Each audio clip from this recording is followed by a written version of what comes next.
The summer break is over, the calendar has flipped to August, and like clockwork, the Celtic support is locking back in. The build-up to the season opener has begun, and there's a real feeling in the air that we're on the edge of something important. Either a title defense with authority or a campaign full of questions. The Celtic AM crew is slowly getting back together, and while Stevie's return is only due post-match on Sunday, the baton is in good hands for now, with Paul and Asim ready to talk. Celtic in depth. For fans who've been starved of competitive football over the summer, this is the proper return. No frills, no fluff, just football chat from the heart of Glasgow.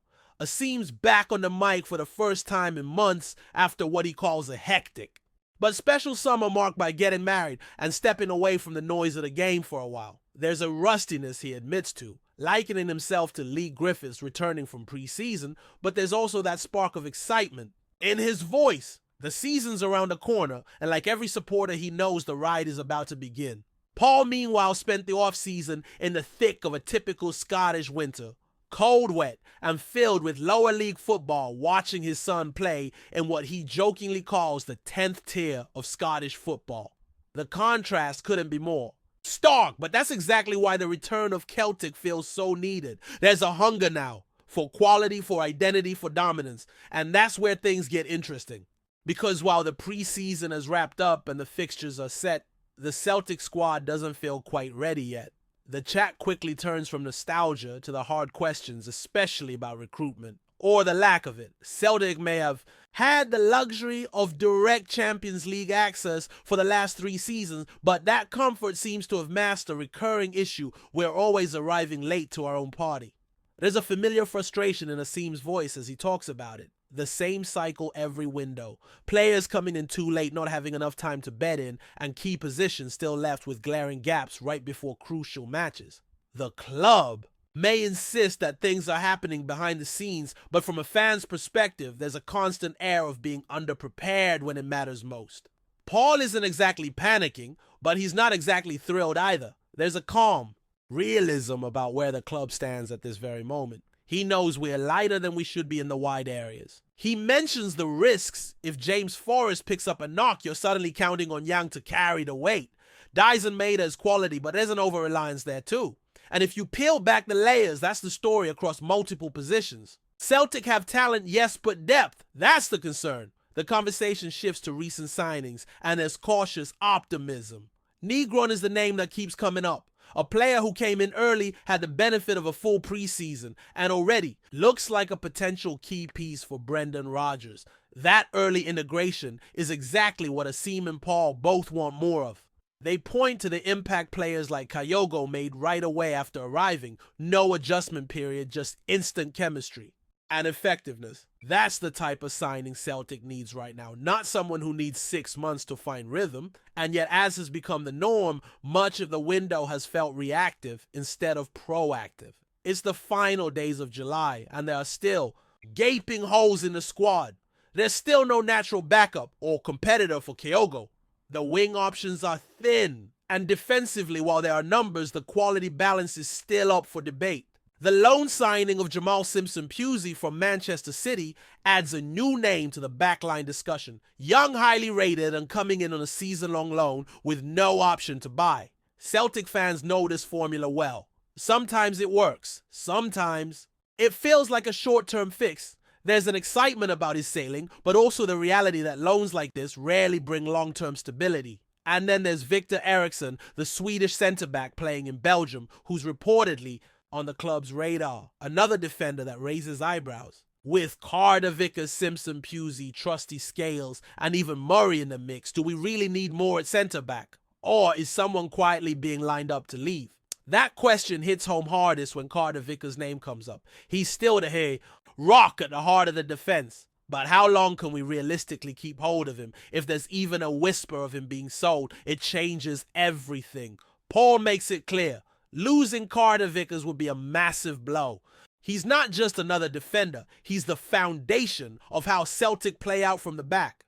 When he's not there, the whole defensive shape feels different. You can't afford to lose that kind of presence and expect to stay dominant domestically and competitive in Europe. The squad's fragility is further exposed when looking at the wings. James Forrest has been a servant to the club, but there's no denying that relying on him as a primary option in 2025 is risky. Yang has promise but isn't quite there yet. And as Paul points out, Dyson Maeda is one injury away from leaving a serious void. Then there's the lingering frustration around the lack of a proper striker coming in to compete with or even replace Kyogo.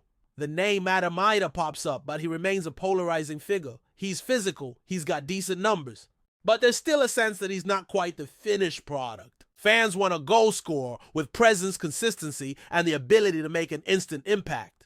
Then comes the contrast. Negron again. Brought in early, had time to adjust, and now looks ready to shine. It proves the point that's been made repeatedly. Bring players in early, and the benefits are massive. That's the kind of business Celtic need more of. Asim questions why it doesn't happen more often. If it's a known advantage, why delay Brendan Rodgers often speaks about the complexities of the transfer market. How being a fan and being inside the process are two different things. Fair enough.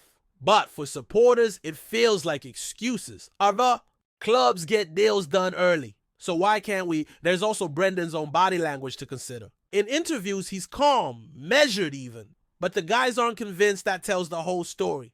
Rodgers may not be lighting fires in press conferences the way he once did.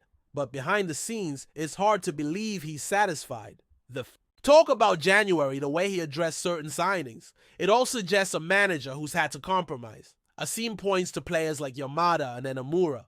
There's potential there, but the way Brendan talks about them, it doesn't feel like they were his first choices. And that sentiment bleeds into the fan base. If the manager's not 100% sold, how can we be? The belief is that more signings will come in August. Maybe even the striker fans are crying out for. But again, it's the timing. The idea that we're 1 or 2 injuries away from a crisis in attack isn't an exaggeration. And when the Champions League qualifier is staring you in the face, that's not the time to be crossing your fingers and hoping for late business. Paul raises an optimistic possibility. Maybe the club is working behind the scenes waiting for replacements and selling clubs before pulling the trigger.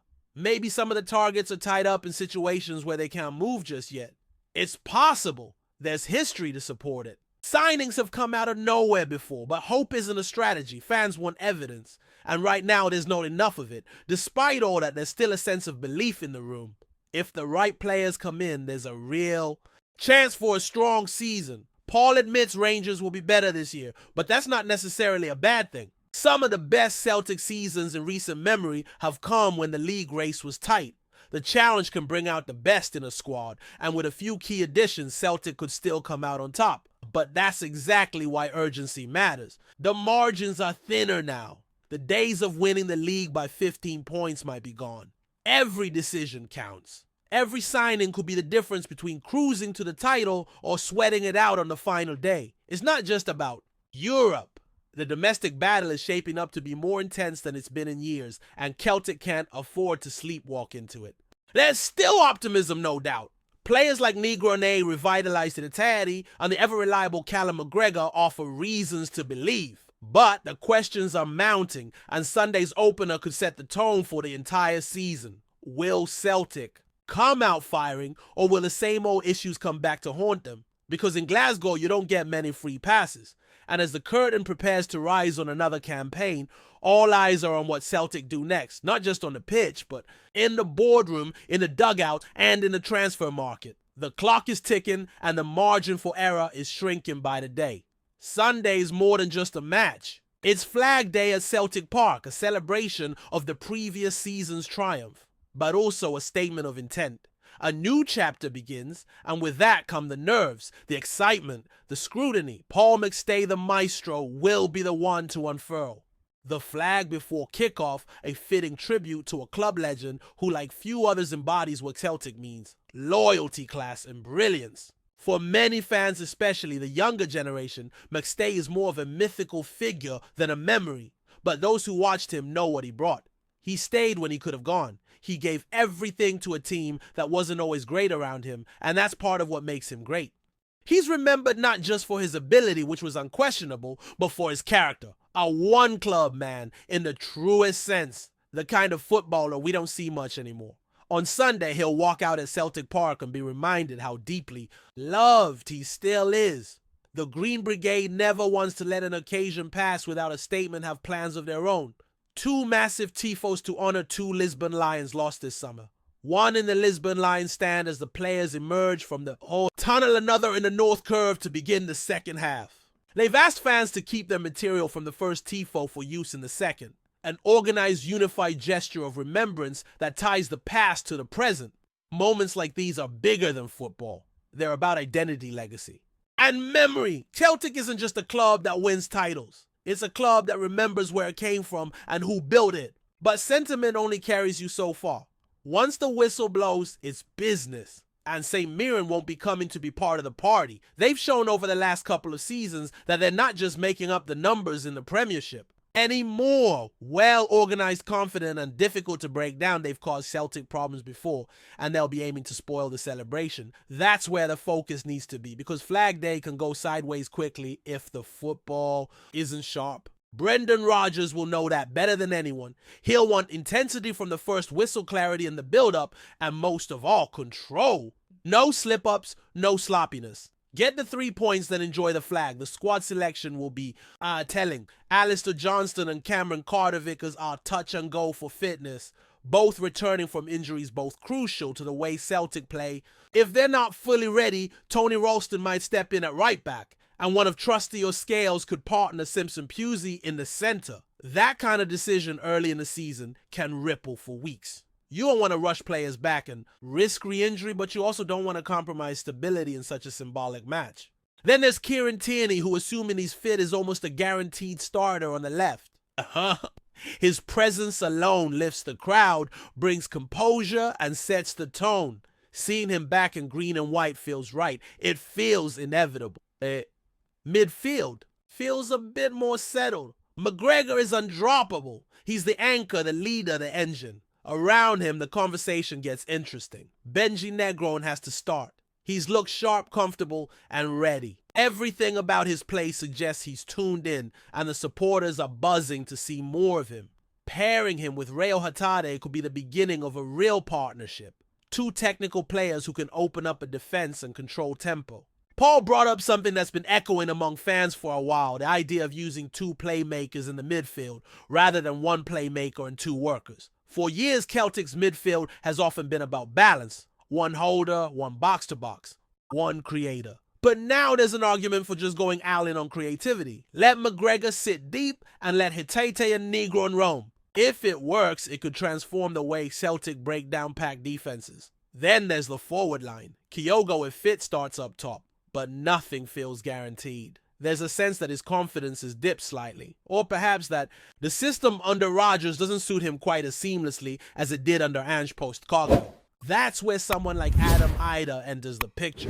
He divides opinion, but there's still hope that with more consistent game time, he could develop into a more reliable option. For Sunday, though, the expectation is that Kyogo leads the line. On the wings, Maeda is the obvious choice on the left.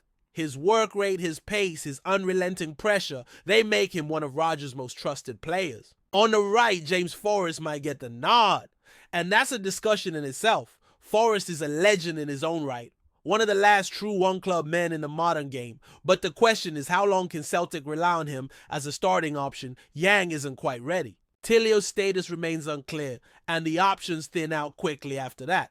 If Forrest is fit, he still has quality, but there's a fine line between experience and stagnation. Rodgers has to find that balance. Do you reward loyalty and experience, or gamble on raw energy and potential? It's the kind of dilemma that defines the early weeks of a season. Yamada also deserves a mention. He's shown flashes of real promise, especially in the brief spell he had in the last friendly. He's powerful, sharp, and seems to have a nose for goal. But he's not expected to start just yet. His time will come, especially if Kyogo or Ida falter. What's clear is that up front, Celtic need reinforcements. One injury to Maeda or Forrest, and the lack of depth becomes a real issue. You can't compete on multiple fronts with that kind of fragility. And if this club is serious about making a mark in Europe and dominating domestically, the squad needs more options, better options. Asim and Paul both agree that the frustration surrounding transfers needs to stay off the pitch on Sunday. The last thing anyone wants is the anxiety about recruitment bleeding into the atmosphere on such a big occasion. Once the game starts, it's about football. If Celtic starts fast, gets an early go, and plays with intent, the stadium will lift. The fans are ready for football again. They just need the team to match that energy, and with the quality already. In the squad is more than possible. Paul says he hopes to see Hitadi and Negron start together. He's not alone. There's a genuine excitement about what that pair could bring to this team. And when you add McGregor into that mix, it suddenly feels like Celtic could control games from the middle again. That's something that was missing at times last season. The midfield felt too functional. It worked, but it didn't thrill. This trio could change that. It's about vision invention and risk-taking. The kind of football that gets people out of their seats. Of course Rodgers knows this. He's not new to this club. He knows the expectations. It's not just about winning, it's about winning the right way. And while results are non-negotiable, style still matters at Celtic Park. That's why Sunday is so important. It's not just 3 points, it's a performance, a message, a reset. There's also the lingering topic of Europe. The draw for the playoff round is just around the corner, and the stakes couldn't be higher. Celtic should make it through, but we've all seen what happens when the preparation isn't right. There are no easy ties at this stage. One mistake, one flat performance, and the whole season changes. It's not just about qualifying, it's about qualifying with belief, showing that this team has grown from last year, that the lessons have been learned. Asim says it clearly, this isn't just another season. This is a season that could define Rodgers' legacy, and maybe even his future. There's already talk about whether this will be his final year. Most of the lads seem to think it will be. Maybe Brendan wants one last trophy loud and run before heading back down south. Maybe he sees this season as unfinished business. Whatever the motivation, the pressure is real. Rodgers won't get the same leeway he got in his first spell. The expectations are higher. The fans are more demanding, and the competition is stiffer. The league will be closer this year. That's not opinion, that's fact. Rangers are stronger. Their recruitment's been aggressive. Hearts look solid. Hibs are dangerous. Even Aberdeen has potential. The days of coasting to the title are gone. Celtic needs to be sharp from day one. Sunday's match against St. Mirren isn't just a formality, it's a test. And passing that test means being ruthless, precise, and ready. And there's confidence in the predictions, though. Most of the lads are backing Celtic to win the league. But almost everyone adds the same caveat: it'll be tighter, more intense, and probably more enjoyable in a weird masochistic way. The best seasons, the ones we remember, aren't always the easiest. They're the ones with twists, setbacks, and triumphs earned the hard way. The panel also gets into player predictions. Top scorer, most improved player of the season. It's always a gamble, but it sparks debate. The names flying around are familiar: Maida, Kyogo, Hitadi, Negron. There's even a hopeful shout for a late arrival who might end up as the breakout star. Paul throws out the idea of Ben Doak coming in on loan and tearing the league apart. It's bold, but not impossible. Asim makes a throwback prediction that Celtic will hit double digits in a domestic match this season. It almost happened before.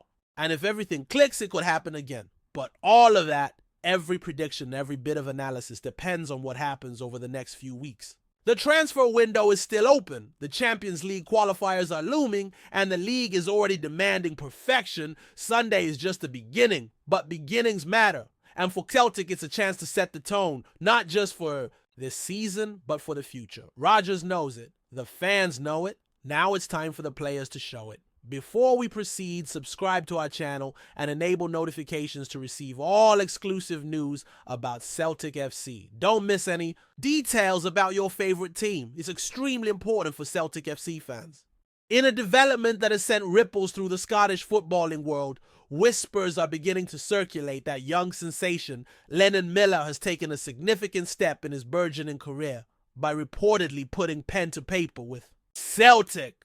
While no official statement has been released by the club or the players' representatives, multiple sources close to the matter suggest that the midfielder, long touted as one of the brightest prospects in the country, has committed his future to the Glasgow Giants. The rumor mill kicked into overdrive following Miller's unexpected absence from training with his previous side, with insiders speculating that his no-show was tied to finalizing terms with the Hoops. If true, the move would mark a stunning coup for Celtic, who have faced increasing pressure to inject fresh homegrown talent into their ranks.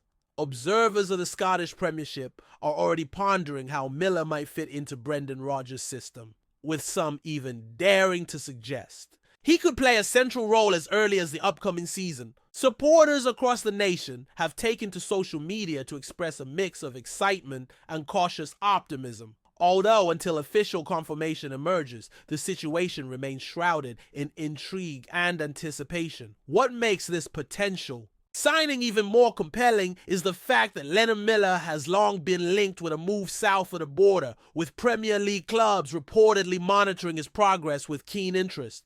For months, scouts from England's top flight have been spotted at games featuring the teenage midfielder, fueling speculation that a lucrative move abroad could be on the horizon. Yet in what many see as a bold and perhaps surprising choice, it appears Miller may have opted to stay within the Scottish game, signaling his intent to develop in a more familiar environment. This decision, if true, could reflect a growing trend among young Scottish talents who are prioritizing first-team football and gradual progression over the temptation of immediate financial gain.